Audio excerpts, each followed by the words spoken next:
जरा सोच के देखो, सर्दियों का समय, रात एकदम काली और जगह एकदम सुनसान, दूर दूर तक इंसानों का कोई नामो निशान नहीं, और आप एक आइसोलेटेड सी जगह पर दोस्तों के साथ आग सेक रहे हो। फिर कहानियां शुरू होती हैं भूत प्रेतों और आत्माओं की। एक दोस्त बताना शुरू करता है कैसे उसके जान पहचान के किसी इंसान को एक आत्मा ने अपने कब्जे में कर लिया। वो इंसान की हरकतें एकदम बदल गई और वो कोई ऐसी भाषा में बात करने लगा जो उसने कभी सीखी ही नहीं थी। कैसे किसी तांत्रिक को बुलाकर अजीबोगरीब विधियों से उसका इलाज कराया गया और फिर वो इंसान ठीक हुआ।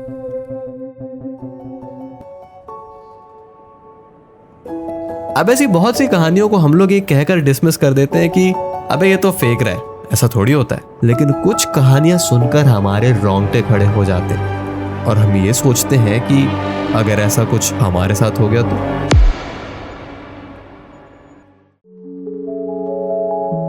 पर अंत में ये सब हमारे लिए सिर्फ मनोरंजन तक सीमित रहता है। पर क्या आप जानते हैं कि आज भी इस दुनिया में ऐसी बहुत सी सोसाइटीज और ट्राइब्स हैं जहां पर ऐसे सुपर नेचुरल एक्सपीरियंसेस को विटनेस करना काफी आम बात है। और तो और वहां पर मानसिक और शारीरिक बीमारियों का इलाज भी झाड़ फूक जैसे तरीकों से किया जाता है। और आज हम ऐसी ही कुछ कहानियां सुनेंगे और देखेंगे कि इन तरीकों में और साइकोथेरेपी में क्या सिमिलैरिटीज हैं।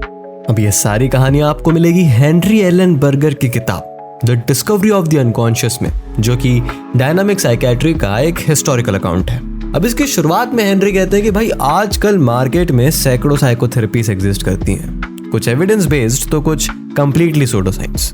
पर ताज्जुब की बात यह है कि एक दूसरे से इतना ज्यादा डिफर करने के बावजूद भी ये सारी की सारी थेरेपीज काफी इफेक्टिव हैं। ऊपर से कुछ थेरेपीज बहुत सारे लोगों के लिए काफी फायदेमंद साबित होती हैं, पर वही थेरेपीज दूसरे लोगों के लिए बिल्कुल भी काम नहीं करती।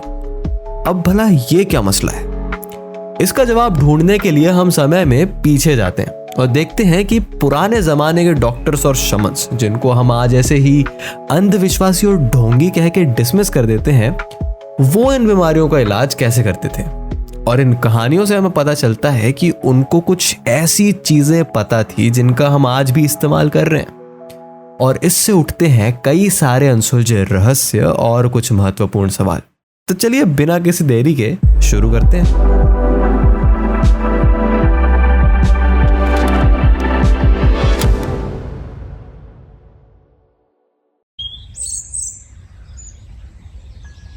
दुनिया भर के अलग अलग कल्चर्स और सोसाइटीज को स्टडी करने वाले एक बहुत बड़े anthropologist Adolf Bastian south America में गुयाना नाम की जगह पर अपना फील्ड वर्क करते समय अचानक बीमार पड़ गए। उनके सिर में जोरों का दर्द होने लगा और उनको तेज बुखार चढ़ गया। इलाज के लिए उन्होंने वहां के एक लोकल शमन को बुलाया और कहा कि वो उन्हें अपने तरीके से ट्रीट करे। हीलर ने एडोल्फ से कहा कि वो सूरज ढलने के समय उनकी झोपड़ी में आ जाए और अपने साथ एक झूला और कुछ तंबाकू के पत्ते ले आए।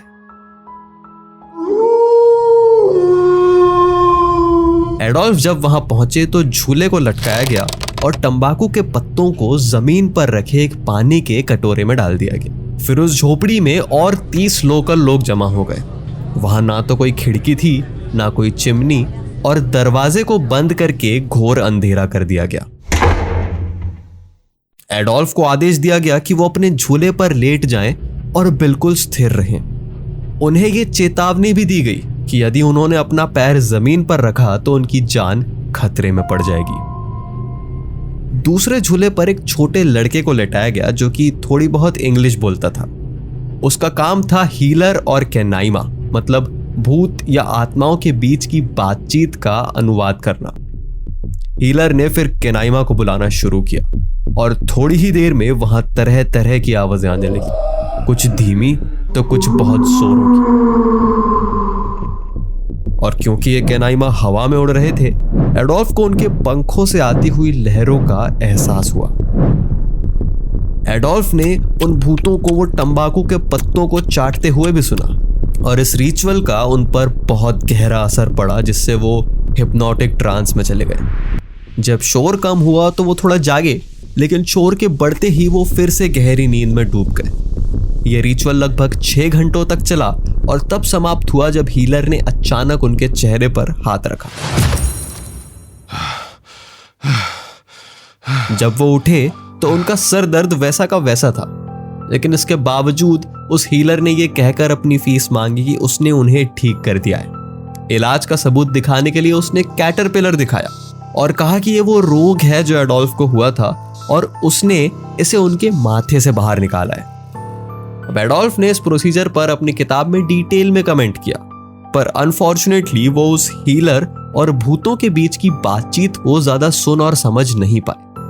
ना ही उन्होंने उस हीलर की डिटेल्स मेंशन की और ना ही इस पे आगे कोई इन्वेस्टिगेशन हुई।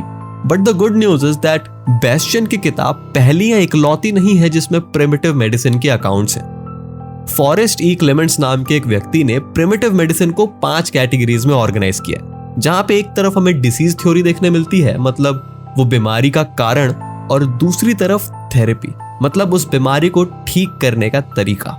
और इन 5 तरीकों को हम अब एक एक करके समझेंगे। तो पहली थ्योरी है डिसीज ऑब्जेक्ट इंट्रूजन, जिसमें ये मानते हैं कि बीमारी का कारण है हमारे शरीर में किसी फॉरेन ऑब्जेक्ट की एंट्री। ये फॉरेन ऑब्जेक्ट के कुछ एग्जांपल्स हैं हड्डी, कंकड़ पत्थर, लकड़ी का छोटा सा टुकड़ा, कोई कीड़ा या फिर एक छोटा सा जानवर, जैसा हमने एडोल्फ की कहानी में देखा था। इसकी ट्रीटमेंट के लिए हीलर जो होता है वो मरीज के शरीर के अफेक्टेड एरिया को सक करके एक फॉरेन ऑब्जेक्ट को बाहर निकालता है। और ये तरीका आज भी America, Siberia, south east Asia, Australia और न्यूजीलैंड की कुछ जगहों पर प्रचलित है। इस प्रक्रिया का एक बहुत ही मजेदार किस्सा हमको फ्रांस बोस की 1930 में पब्लिश की हुई एक डॉक्यूमेंट में मिलता है। इसमें हम एक कसलीद नाम के आदमी की कहानी सुनते हैं जो ब्रिटिश कोलंबिया की एक इंडियंस की ट्राइब में जाकर शामिल हो जाता है उनके ट्रीटमेंट मेथड्स को इन्वेस्टिगेट करने के लिए।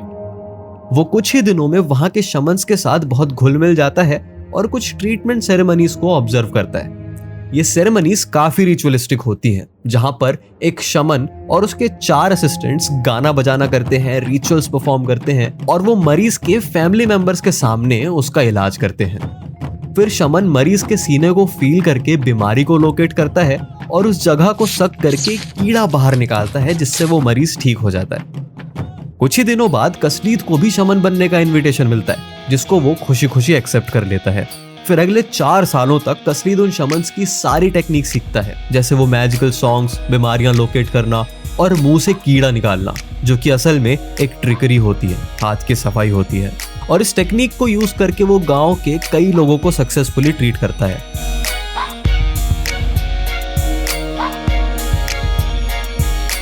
फिर एक दिन वो पास के गांव में जाता है जहां के शमन्स एक सिमिलर मेथड यूज करते हैं, पर फर्क सिर्फ ये रहता है कि वो कीड़ा निकालने की जगह सिर्फ अपना सलाइवा दिखाते हैं और ये टेक्निक इतने अच्छे से काम नहीं करती। फिर कसलीद वहां के एक मरीज को अपने तरीके से ठीक करता है, जो कि बहुत इफेक्टिव साबित होता है और इसके वजह से वहां के शमन्स को शर्मिंदा होना पड़ता है। वो लोग कसलीद से बहुत रिक्वेस्ट करते हैं कि उन्हें वो अपनी टेक्निक सिखाए, पर इसके लिए वो साफ मना कर देता है। और इसी तरह कसलीद जगह जगह जाकर सारे शमन्स की टेक्निक सीखता है और नए नए तरीके अपनी टेक्निक में इंटीग्रेट करता जाता है। धीरे धीरे कसलीद एक अभिमानी शमन बन जाता है और वो ये पूरी तरह भूल जाता है कि वो वहां इन्वेस्टिगेशन करने आया था। अब ये टेक्निक क्यों काम करती है, इसको समझने के लिए हमें समझना होगा इसके पीछे के साइकोलॉजिकल फ्रेमवर्क्स और सोशियोलॉजिकल कॉन्टेक्स्ट। ये भारी शब्द सुनकर घबराओ मत, मैं साधारण भाषा में समझाता हूं। ये टेक्निक के काम करने के लिए 3 चीजों की जरूरत है। पहला, हीलर का अपनी टेक्निक पर भरोसा और श्रद्धा, ये जानने के बावजूद कि ये सब सिर्फ ट्रिकरी है। दूसरा, मरीज का हीलर की एबिलिटीज और टेक्निक्स पर भरोसा, साथ ही साथ हीलर की एक अच्छी रेप्यूटेशन और एक सक्सेसफुल ट्रैक रिकॉर्ड। और तीसरा, समाज के लोगों में बीमारी की वजह, ट्रीटमेंट मेथड और हीलर की एक्नॉलेजमेंट या फिर एक्सेप्टेंस। अब एक फॉरेन ऑब्जेक्ट को मुंह से बाहर निकालना हम लोगों को अजीब लग सकता है, लेकिन इसका मॉडर्न डे पैरेलल है जब एक सर्जन एक ट्यूमर को बाहर निकालता है और मरीज को दिखाता है, या फिर एक डेंटिस्ट खराब दांत को बाहर निकालकर हमें दिखाता है। और इससे हमें बहुत ज्यादा सेटिस्फैक्शन मिलता है और ये चीज बहुत ज्यादा थेराप्यूटिक होती है। इससे हमें ये विश्वास हो जाता है कि हाँ भाई, बीमारी ठीक हो गई है, या जिसके वजह से हम बीमार थे अब वो जा चुका है। And to add a personal comment, a part of the reason journaling works is this, जब हम लोग हमारे थॉट्स और फीलिंग्स एक पेपर पर लिखते हैं तो हम उन्हें अपने सामने देख पाते हैं और इससे उनको एनालाइज करना और चेंज करना बहुत आसान हो जाता है। And it works best when it's bit structured and goal oriented. अब हम चलते हैं दूसरी थ्योरी पर और इसमें हम बात करेंगे आत्माओं की। दुनिया के कई हिस्सों में यह माना जाता है कि बीमारियों का कारण है हमारी आत्मा का शरीर से बाहर निकल जाना। कुछ जगहों पर कहते हैं कि सोते वक्त हमारी आत्मा शरीर से बाहर निकलकर इस दुनिया में घूमने लगती है और वो यहाँ की दूसरी आत्माओं से मिलती है और उनसे बातचीत भी करती है। यह भी कहा जाता है कि हम सपनों में जो चीजें देखते हैं वो यही इंटरैक्शंस होते हैं।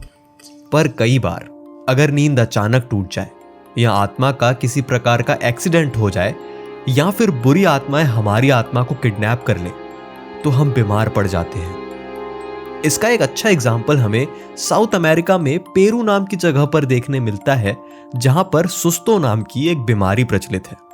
अब क्लिनिकल साइकोलॉजी में हमें कुछ ऐसे डिसऑर्डर्स के बारे में पढ़ाया जाता है जो कि सिर्फ किसी पर्टिकुलर कल्चर में ही पाए जाते हैं और सुस्तो उनमें से एक यूनिक डिसऑर्डर है।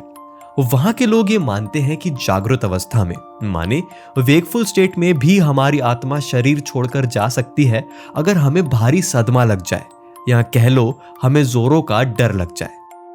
इसका एक बहुत ही इंटरेस्टिंग केस हम सैल्वाय रोजेस की रिसर्च में देखते हैं। इसमें हम कहानी सुनते हैं पेरू शहर में रहने वाली क्वेचा इंडियंस के एक ट्राइब की। यहाँ पर एक बच्चा खेलते वक्त एक बड़े से बैल को देखकर बहुत ज्यादा डर जाता है। इस डर की वजह से उसकी तबीयत बिगड़ने लगती है और वो पूरा दिन थकावट महसूस करता है, डिप्रेस्ड फील करता है, उसे बुरे सपने आते हैं और उसका वजन भी कम होने लगता है।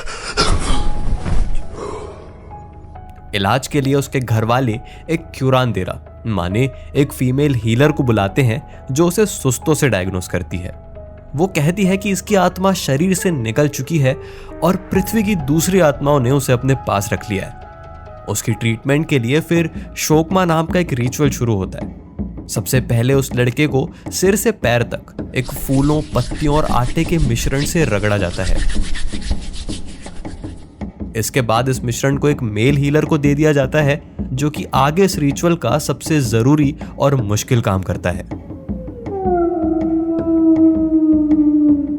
आधी रात में वो हीलर उस जगह पर जाता है जहां लड़का बैल से डर गया था। वहां पर वो सबसे पहले इस दुनिया की आत्माओं को भेंट चढ़ाता है और फिर उस लड़के की आत्मा को 5 बार पुकारता है।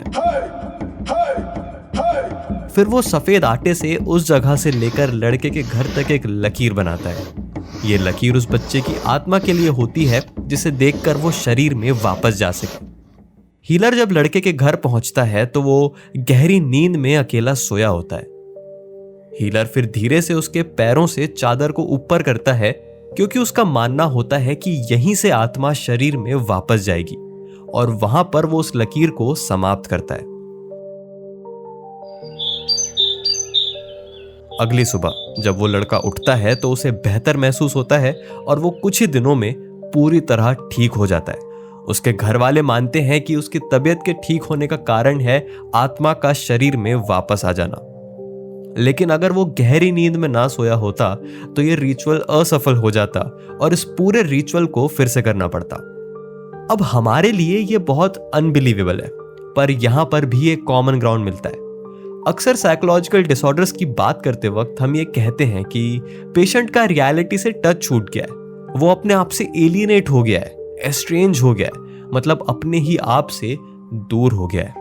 और ऐसी ही एक सीवियर कंडीशन का नाम है स्किज़ोफ्रेनिया, जिस वर्ड का लिटरल मीनिंग है स्प्लिट फ्रॉम रियलिटी। क्या असली है और क्या वहम, इंसान को इसका बिल्कुल पता नहीं चलता। और जब थेरेपिस्ट इस प्रकार के किसी कंडीशन को ट्रीट करते हैं तो वो एक प्रकार से पेशेंट के पर्सनैलिटी और माइंड के बचे हुए हेल्दी पार्ट्स को रिकनेक्ट करने की कोशिश करते हैं। इससे एक healthy sense of self establish करने की कोशिश की जाती है जिससे पेशेंट रियलिटी में वापस आ सके।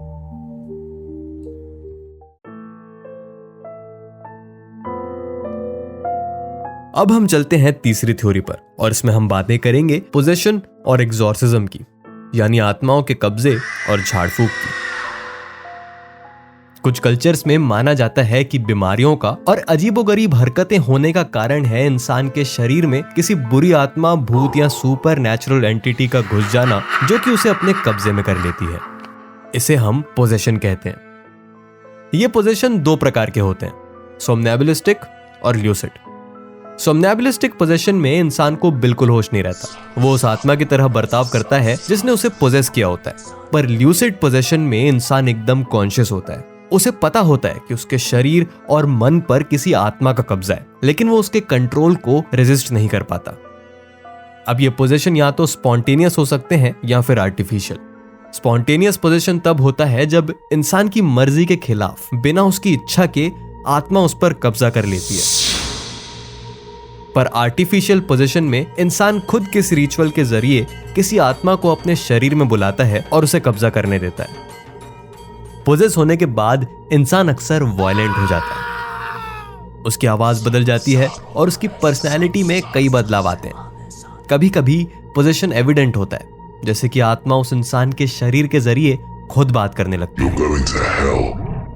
लेकिन कई बार इसका असर छुपा हुआ होता है और इंसान में फिजिकल और मेंटल सिम्टम्स दिखाई देते हैं। पोजेशन का इलाज करने के लिए एग्जॉर्सिज्म यानी झाड़ फूक की जाती है, जो कि एक ऐसी प्रक्रिया है जिसमें शमन तांत्रिक या पुजारी भगवान या किसी दूसरी उच्च शक्ति का आवाहन करते हैं। झाड़ फूक की प्रोसेस में तांत्रिक पहले बुरी आत्माओं से बातचीत करता है, वो उसे अपने आप को सबके सामने प्रकट करने के लिए कहता है। फिर आत्मा को शरीर छोड़ने के लिए कहा जाता है। इस प्रोसेस में अक्सर सेक्रेड ऑब्जेक्ट्स जैसे कि क्रॉस, होली वाटर या कोई दूसरे अवशेष यूज होते हैं। कभी कभी आत्मा को निकालने के लिए मरीज को जोरों से हिलाया जाता है, उसे मारा जाता है या फिर जोरों की आवाजें निकाली जाती है।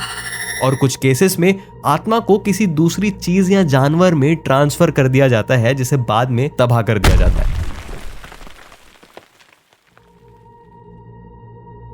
कभी कभी आत्मा से नेगोशिएशन की जाती है, मतलब उसे शरीर छोड़कर जाने के बदले में कुछ दिया जाता है। एग्जॉर्सिज्म के दौरान आत्मा अक्सर रेजिस्ट करती है, मरीज चीखता है, चिल्लाता है, मारपीट करने की कोशिश करता है और उसे दोहरे भी चढ़ते हैं। ऐसा माना जाता है कि ये सब चीजें आत्मा अपना शरीर पर काबू बनाए रखने के लिए कर रही है। लंबे समय और कठिनाइयों के बाद एग्जॉर्सिज्म के अंतिम चरण में आखिरकार आत्मा शरीर छोड़ देती है और ऐसा होने पर कोई चीज टूट जाती है या फिर तेज हवा चलती है।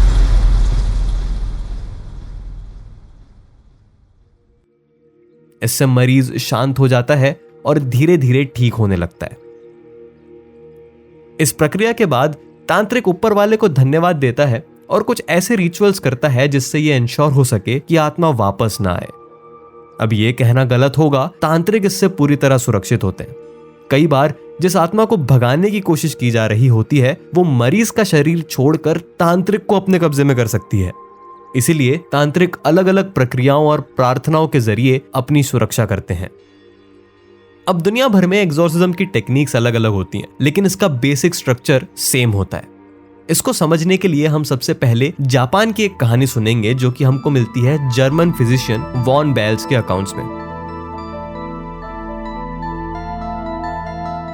यह कहानी एक 17 साल की लड़की की है जिसको लंबे समय से टाइफाइड फीवर हो रखा था। उसका परिवार हर शाम उसके बिस्तर के पास बैठता और उसके साथ समय बिताता।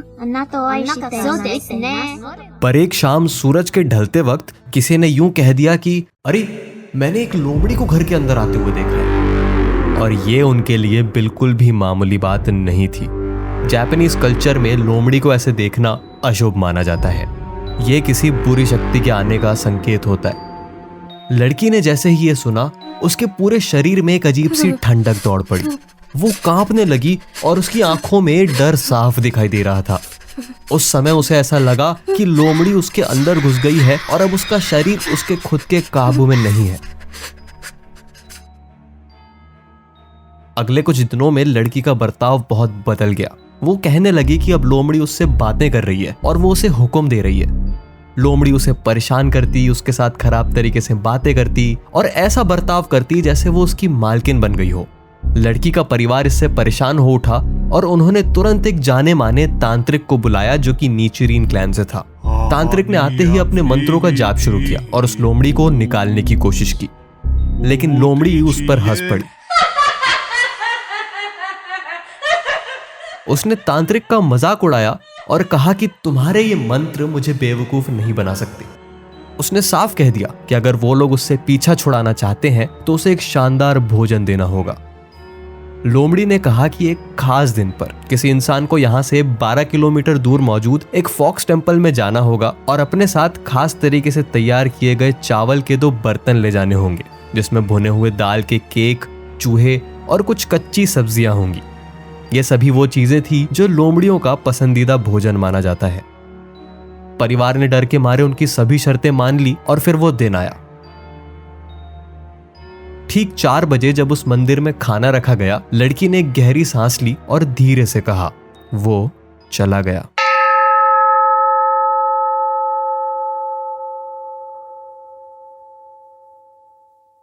वो लड़की एकदम पहले जैसी हो गई और जो डर और आतंक उसके चेहरे पर था वो अचानक गायब सा हो गया। अब यह घटना जापान की उन बहुत सी कहानियों में से एक है जो लोमड़ी की आत्माओं से जुड़ी हुई है। जापानीज में लोमड़ी को कित्सुनु कहा जाता है और यह कोई मामूली जानवर नहीं है। यह एक ऐसी शक्ति मानी जाती है जो इंसानों की दुनिया और आत्माओं की दुनिया के बीच की सीमा को तोड़ सकती है। यह कभी मदद करती है तो कभी तबाही मचाती है। आज के जमाने में यह बीमारी बहुत ही छोटी पॉपुलेशन में पाई जाती है। इस बीमारी को समझने के लिए हमें इन लोगों का सोशल और कल्चरल बैकग्राउंड समझना जरूरी है। जापानीज कल्चर में माना जाता है कि लोमड़ी के पास डिवाइन पावर्स होती हैं। यह कहा जाता है कि लोमड़ी अपनी मर्जी से किसी का भी रूप ले सकती है और दूसरों के शरीर पर बिना उनकी इच्छा के कब्जा कर सकती है। ऐसा होने पर इलाज के लिए खास प्रकार के हीलर की जरूरत होती है। इन इलाजों के लिए नीचिरीन क्लैन के शमन्स को सबसे ज्यादा इफेक्टिव माना जाता है, शायद इसलिए क्योंकि वो लोग खुद लोमड़ी और उसकी शक्तियों में गहरी आस्था रखते हैं। जापानीज फॉक्स के बाद हमें दूसरे कल्चर्स में अलग अलग किस्से सुनने मिलते हैं। जैसे मैडागास्कर के ट्रॉम्बा कल्ट में एक ऐसा रिचुअल होता है जिसमें वहां के पुराने राजाओं और योद्धाओं की आत्माओं को बुलाया जाता है, जो कि रिचुअल के दौरान लोगों के शरीर पर कब्जा कर लेती हैं। ये लोग मीडियम कहलाते हैं और अपनी इच्छा से अपने शरीर को उन आत्माओं के कंट्रोल में दे देते हैं। ये करने का मकसद होता है मरे हुए लोगों का जिंदा लोगों से बात कर पाना। ये रिचुअल वैसे तो कंट्रोल्ड और स्ट्रक्चर्ड रहता है, लेकिन कभी कभी चीजें बेकाबू हो जाती हैं। जो लोग बस खड़े रहकर देख रहे होते हैं, उनमें से कुछ लोग अचानक पोजेस हो जाते हैं, जिससे उनका शरीर कांपने लगता है और आंखें उलट जाती हैं।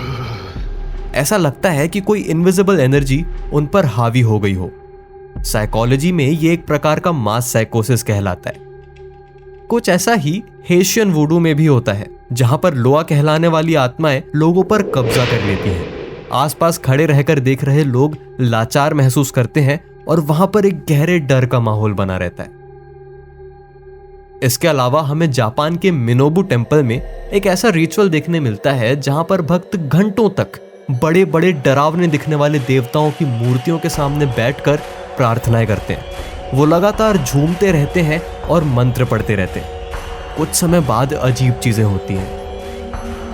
कुछ भक्त अचानक दावा करते हैं कि उन्होंने मूर्ति की आंखों को हिलते हुए देखा, जैसे वो उन्हें घूर रही हो।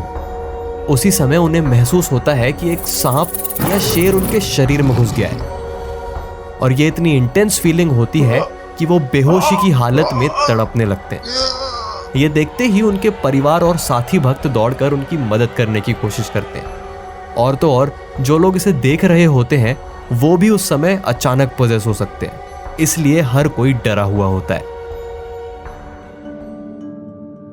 फिर अगर हम मिडिल ईस्ट और यूरोप में देखें तो पोजीशन थोड़ा और खतरनाक हो जाता है। यहूदी, ईसाई और मुसलमानों में कई कहानियां हैं जो बताती हैं कि कैसे लोग बुरी और शैतानी आत्माओं के कब्जे में आ जाते हैं। इजिप्ट में ऐसे पोजेशन को जिन या जार से जोड़ा जाता है। इस पोजेशन में इंसान में स्किज़ोफ्रेनिया जैसे सिम्टम्स देखने मिलते हैं। आगे अगर हम ग्रीस जाएं तो वहां के लोग एक छोटे से सेफलोनिया नाम के गांव में पोजेस्ड इंसान को एक एग्जॉर्सिस्ट के मठ या आश्रम जैसी जगह पर लेकर जाते थे। वहां का माहौल काफी स्ट्रेसफुल होता था। जब तांत्रिक पवित्र अवशेष यानी कि सेक्रेड रेलिक्स लेकर आता था तो मरीज और एग्रेसिव हो जाता। वो चिल्लाता, गालियां देता, मारपीट करता और एकदम बेकाबू हो जाता। तांत्रिक मानते थे कि ये बीमारी नहीं बल्कि एक आत्मिक लड़ाई है, और ऐसा भी माना जाता था कि आत्मा को बाहर निकालते वक्त उसका गुस्सा व्यक्ति के बाहर दिखता है, जैसे कि पेड़ों की डालियां टूट सकती हैं या फिर खिड़कियां चटक सकती हैं। अब जब हम एग्जॉर्सिज्म की बात कर ही रहे हैं तो हो सकता है तुम सोच रहे हो कि भाई वो जो कॉन्जरिंग टाइप की मूवीज में झाड़ फूक होती है उसके बारे में भी कुछ बताओ। चलिए बात करते हैं उसके बारे में भी। इस टाइप की पोजीशन को क्रिश्चियन थियोलॉजी और वर्ल्ड व्यू से देखा और समझा जाता है। उनका मानना होता है कि बुरी आत्माएं, जिन्हें हम लोग इविल स्पिरिट्स कहते हैं, और डीमंस सेटन के लिए काम करते हैं, यानी शैतान के लिए काम करते हैं, और भगवान के एकदम विपरीत प्रकृति के होते हैं।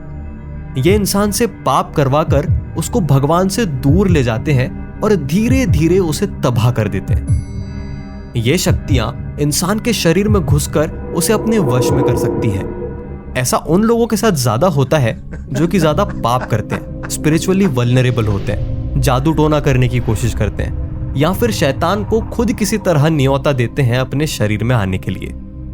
एक बार अगर बुरी आत्मा इंसान के अंदर आ जाए तो वो उससे भयानक काम करवाती है। लोग ऐसी भाषाओं में बात करने लगते हैं जो उन्होंने कभी सीखी नहीं। वो मारपीट करते हैं, एग्रेसिव हो जाते हैं, गाली गलौज करते हैं और भगवान से संबंधित चीजों का बहिष्कार करते हैं। इसको ठीक करने के लिए प्रीस्ट एग्जॉर्सिज्म का यूज करते हैं, जो कि भगवान की मदद से होता है। उसके साथ ये लोग होली वाटर, क्रॉस और दूसरे सेक्रेड ऑब्जेक्ट्स का इस्तेमाल करते हैं, जिससे बुरी आत्मा की इंसान के शरीर पर पकड़ कमजोर हो। प्रार्थनाएं करके और भगवान का नाम लेकर बुरी आत्मा को शरीर से निकालने की कोशिश की जाती है। चलिए इसका एक छोटा सा किस्सा सुनते हैं। 1842 के दौरान जर्मनी के एक छोटे से गांव मॉटलिंगन में 28 साल की गॉटलिबन डिटस को अजीब और डरावने विजन्स दिखाई देने लगे। इसी समय गांव के चर्च में एक नए पास्टर रेवरेंड ब्लूमहार्ट की पोस्टिंग हुई थी। लोगों ने बताया कि गॉटलिबिन को एक महिला दिखाई दे रही थी जो 2 साल पहले अपने बच्चों के साथ मर चुकी थी। ऐसा माना जाता था कि जिस घर में गॉटलिबिन अपने भाई बहनों के साथ रह रही थी वो हॉन्टेड था, और तो और आसपास के लोगों ने वहां से अक्सर डरावनी आवाजें भी सुनी। ब्लूमहार्ट ने जब पहली बार गॉटलिबिन से मुलाकात की तब वो पूरे दिन से बेहोश थी। उन्होंने सलाह दी उसे उसके चचेरे भाई के घर भेज दिया जाए। ऐसा करने पर वहां की सारी अजीब घटनाएं रुक गई। लेकिन ये सिर्फ शुरुआत थी। गॉटलिबिन को तेज दौरे पड़ने लगे और उससे यह समझ में आया कि वो पोजेस्ड है और उसका हाल धीरे धीरे बिगड़ रहा है। एक दिन ब्लूमहार्ट के साथ बात करते समय गॉटलिबिन ने उस महिला की आवाज में बात करना शुरू कर दिया जो उसे दिखाई देती थी। उसने कहा कि उसे शांति नहीं मिल रही है क्योंकि उसने अपने दोनों बच्चों की हत्या की है। ब्लूमहार्ट ने सोचा कि ये इविल स्पिरिट्स का केस है और उन्होंने बिना किसी फॉर्मल एग्जॉर्सिज्म का यूज किए सिर्फ फास्टिंग और प्रेयर्स का सहारा लेकर उसका इलाज करना शुरू किया। समय के साथ गॉटलिबिन के सिम्टम्स और ज्यादा गंभीर होते गए। पहले उस पर 3 आत्माओं का कब्जा था, जो कि बढ़कर कुछ ही दिनों में 7 का हो गया और धीरे धीरे ये संख्या हजारों तक पहुंच गई। वो लोगों को गंदी गंदी गालियां देने लगी, उन पर हमला करने लगी और उन्हें नुकसान पहुंचाने की कोशिश करती, लेकिन ब्लूमहार्ट को उसने कभी भी नुकसान नहीं पहुंचाया। एक समय ऐसा आया जब उसने कहा कि उसकी आत्मा उसके शरीर से बाहर निकल गई है और वो पूरी पृथ्वी का चक्कर लगा रही है। उसने वेस्ट इंडीज में कुछ बुरी आत्माओं को भूकंप लाते हुए देखा और हैरानी की बात यह थी कि कुछ ही दिनों बाद उस जगह पर सच में भूकंप आया। फिर कुछ दिनों बाद गॉटलिबिन ने अपने मुंह से अजीब चीजें उगलना शुरू कर दिया, जैसे रेत, कील, कांच और खून। उसके पोजेशन के दौरान कई आत्माओं ने कहा कि वो बुरी शक्तियों की शिकार है और उन आत्माओं ने ब्लूमहार्ट से चर्च में रहने की गुजारिश की। ब्लूमहार्ट ने जीसस से प्रार्थना करने के बाद उन आत्माओं को चर्च में रहने की अनुमति दी।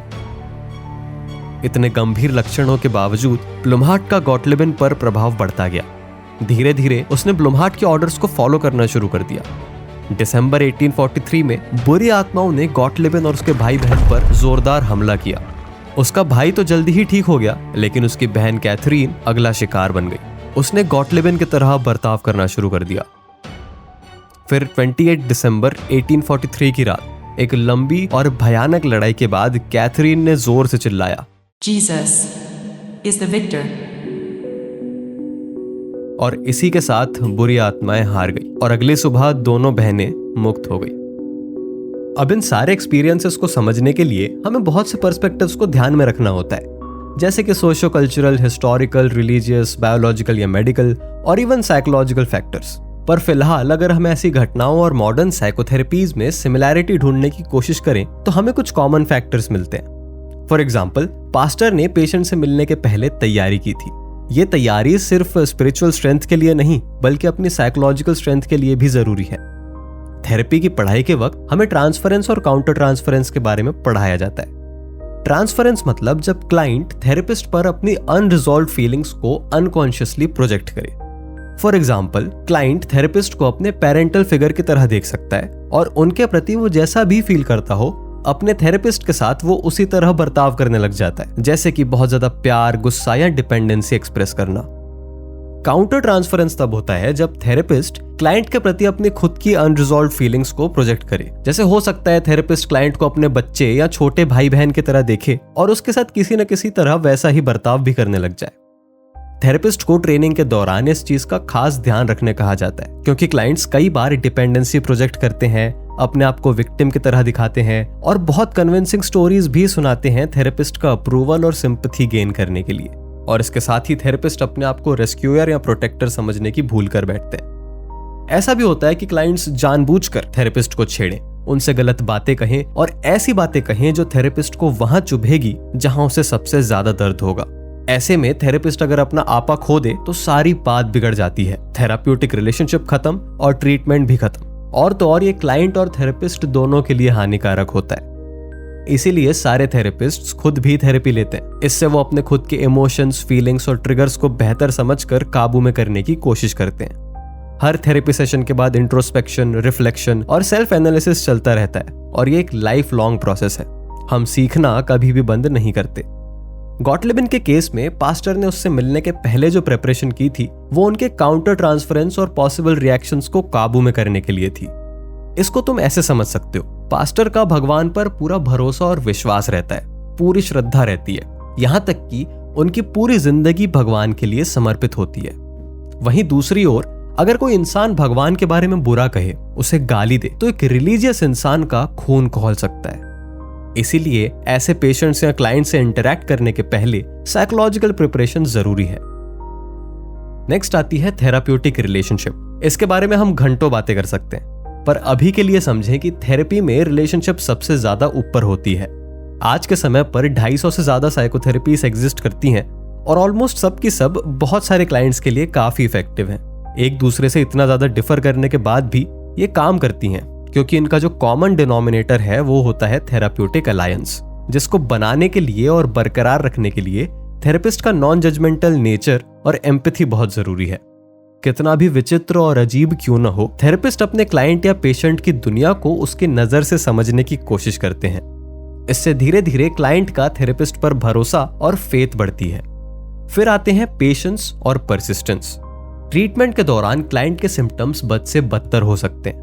ऐसे समय को रेजिस्टेंस कहा जाता है, जब क्लाइंट चेंज को रेजिस्ट करे, पर धीरे धीरे इत्मीनान के साथ बदलाव आता है। पास्टर ने भी गॉटलिबिन के साथ यही किया। 2 साल तक वो उससे मिलते रहे और जो कुछ भी हुआ उससे डील करते रहे। पास्टर ने क्लाइंट के हेल्दी पार्ट्स को एनकरेज भी किया, जैसे कि जब गॉटलिबिन प्रेयर दोहराती तो उस चीज को पॉजिटिवली एनकरेज किया जाता। इसके अलावा और भी फैक्टर्स हैं जो ओवर टाइम चेंज लेकर आते हैं और इनकी चर्चा हम आगे आने वाले एपिसोड्स में करते रहेंगे। पर फिलहाल हम चलते हैं चौथी थ्योरी पर।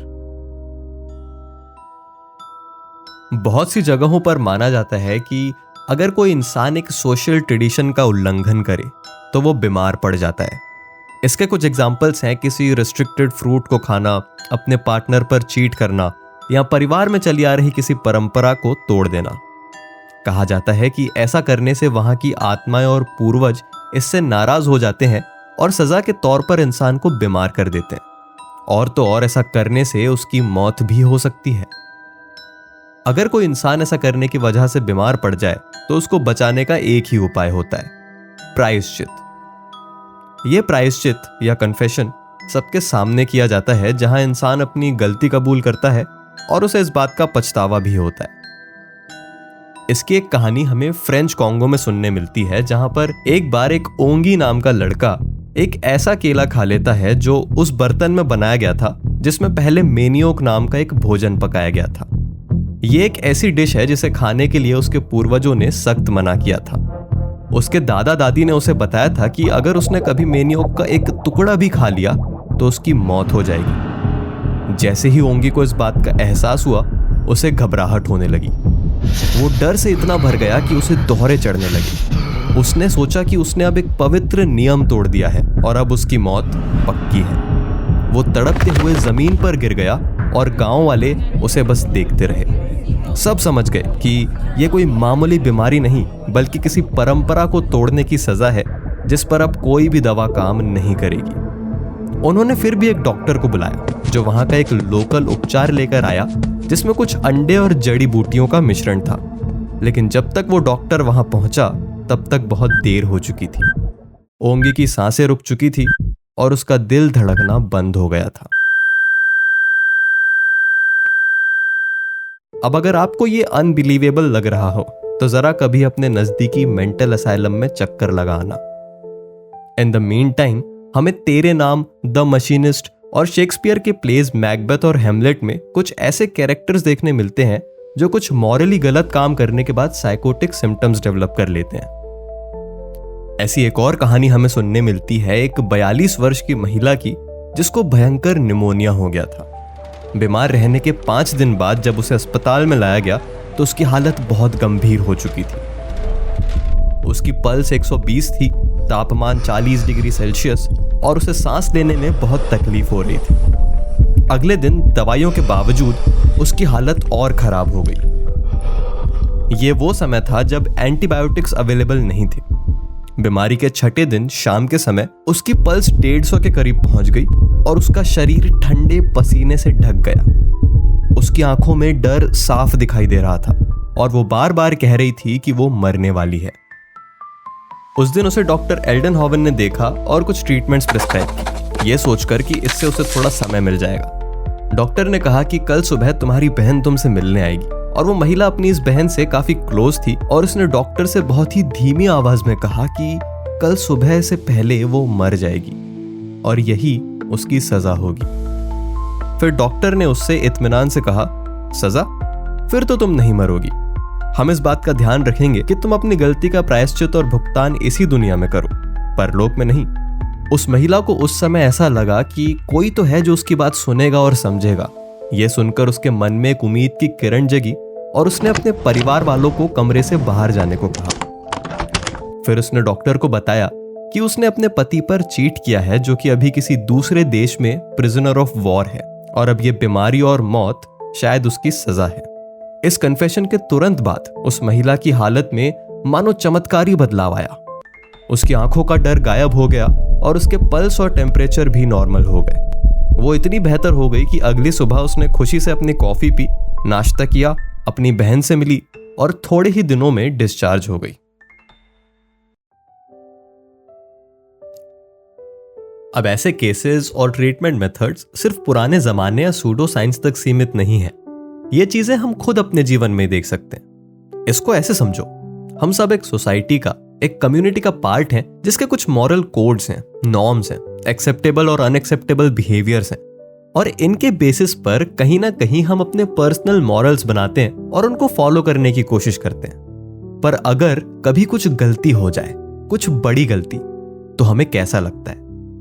मेरे पास ऐसे बहुत लोग आते हैं जो कहते हैं कि यार मैं सिर्फ कुछ बताना चाहता हूं या चाहती हूं, and I just want you to listen and do nothing else, and then they go on to speak for an hour or so, and once they are done they report feeling light hearted and relieved, मानो कोई बोझ हल्का हो गया हो।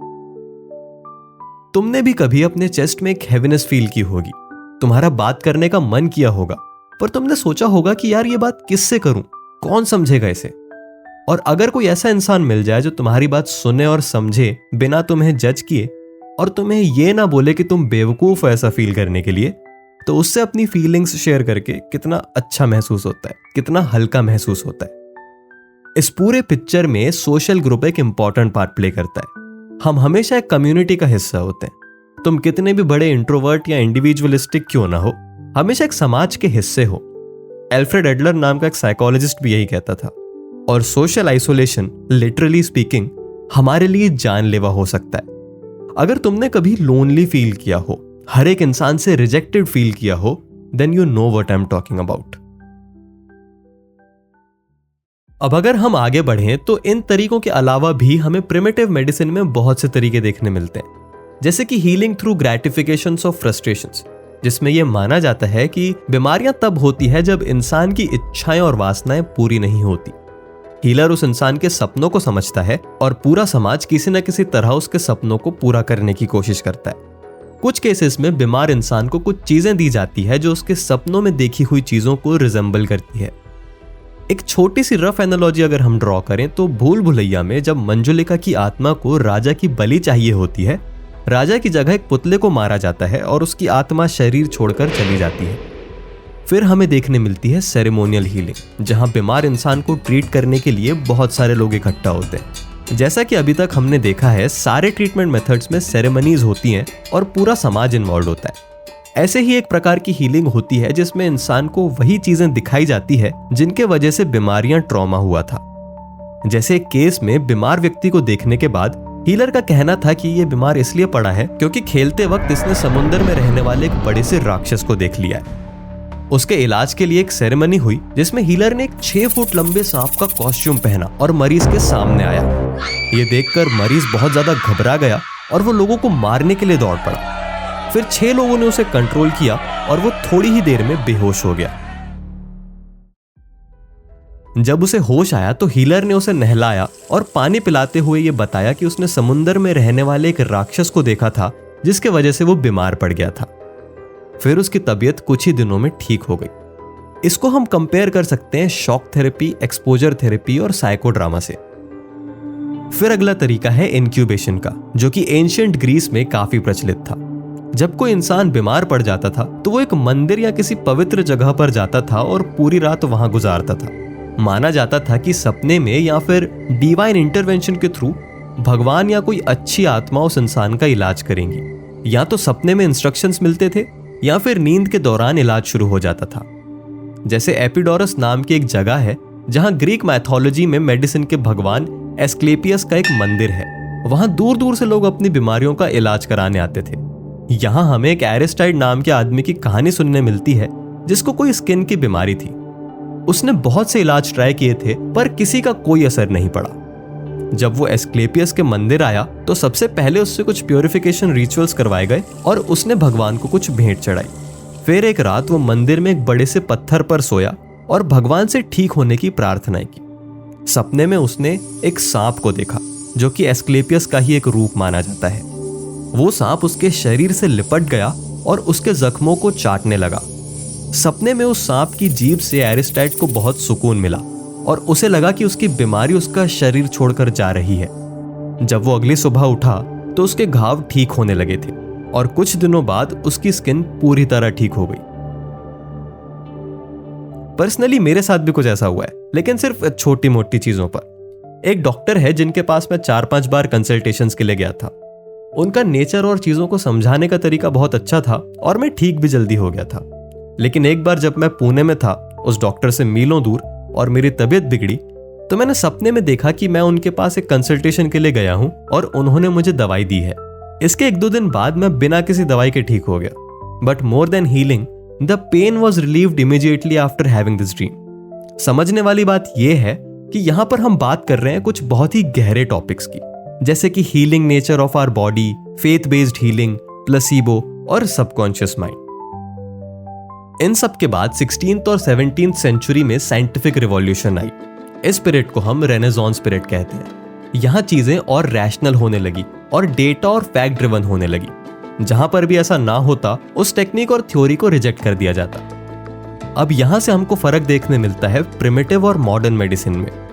पहले के जमाने में हीलर कोई मामूली इंसान नहीं था, उसकी समाज में खास उपाधि और मान्यता थी। लोग उसकी टेक्निक पर कम और पर्सनैलिटी पर ज्यादा फेथ रखते थे। उन सोसाइटीज में माइंड और बॉडी में डिफरेंशिएशन नहीं था, दोनों का इलाज एक ही तरह होता था। हीलर बनने की ट्रेनिंग काफी लंबी और कठिन होती थी, जिसमें अक्सर सिर्फ वो लोग भाग ले पाते थे जो कभी खुद किसी बीमारी का शिकार हुए थे। और सबसे इंपॉर्टेंट, किसी भी ट्रीटमेंट में पूरा समाज शामिल होता था। पर आज ऐसा नहीं है। डॉक्टर या थेरेपिस्ट एक स्पेशलिस्ट होते हैं जो किसी न किसी मेथड या डोमेन में एक्सपर्टीज रखते हैं। फिजिकल और मेंटल हेल्थ में डिस्टिंक्शन है। डॉक्टर कितना भी करिज्मेटिक क्यों ना हो, उसकी टेक्निक और स्कूल ऑफ थॉट ज्यादा मायने रखती है। और ये मेथड्स काफी साइंटिफिक होते हैं, एक सिस्टमैटिक मॉडल को फॉलो करते हैं। पर दोस्त ध्यान रखना, पुराने जमाने की ट्रीटमेंट्स को हम इरैशनल और अंधविश्वासी कहकर डिसरिगार्ड नहीं कर सकते। इन ट्रीटमेंट मेथड से ही डिराइव होकर साइको एनालिसिस बना था। अब ये साइको एनालिसिस क्या होता है? सिगमंड फ्रॉइड नाम के एक दिग्गज थे जिन्हें फादर ऑफ साइकोथेरेपी कहा जाता है। उन्होंने जो थ्योरीज और मेथड्स दिए थे उसे हम साइको एनालिसिस कहते हैं। यहां से शुरुआत हुई थी साइकोलॉजी में ड्रीम एनालिसिस की। आपके सपने आपको आपके बारे में क्या बता रहे हैं? अनकॉन्शियस माइंड आपको कैसे इन्फ्लुएंस कर रहा है? बचपन में हुई चीजें आज कैसे आपको इफेक्ट कर रही हैं? और भी कई सारे सवाल और जवाब हमको यहां से मिलना शुरू होते हैं। इन सब मुद्दों की चर्चा हम करेंगे अगले एपिसोड में। तब तक के लिए ध्यान रखें और सुनते रहें साइकोलॉजी स्टोरीज।